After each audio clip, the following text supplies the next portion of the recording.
Today we're looking at the Kansas City Chiefs pass offense, a group that was mediocre despite having some playmakers last season.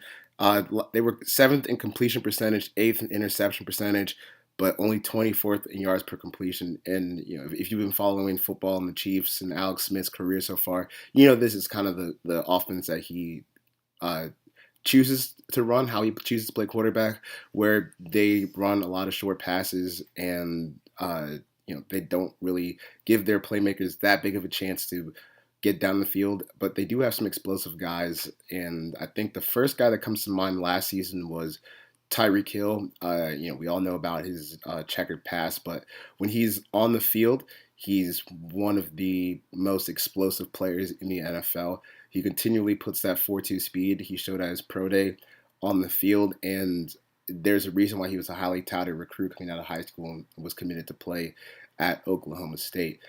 Now, when they were able to get the ball in his hands, he scored touchdowns, long touchdowns repeatedly. You're going to see here he's going to get the handoff and take his 70 yards to the house. And once he hits that second gear, I mean, it's really, really hard for anyone to keep up with him. The defense, most teams just don't have guys that fast on their defense or really even on their entire team. So you have a guy like Tyreek Hill who can get the ball in his hands, make plays in space, really accelerate down the field.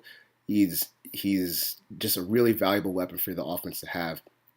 And I do think that just because of his size, he gets kind of cast as a gadget player, but he does have ball skills. I mean, you're going to see here Nick Foles in the play action drop. He's going to run that deep post, and he boxes out the safety and makes a play on the ball.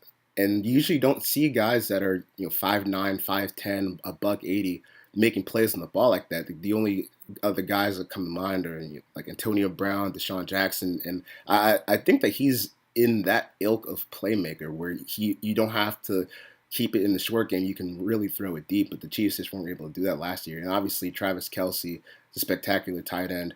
You're going to see here on the bottom of the screen against the Prince Amukamara, the cornerback from the Jaguars.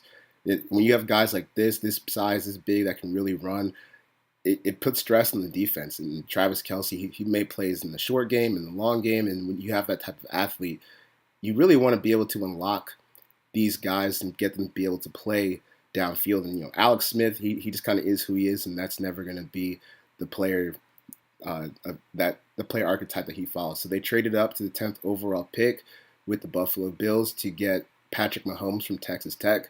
Now, Mahomes is like the anti-Alex Smith. He's going to take those chances down the field.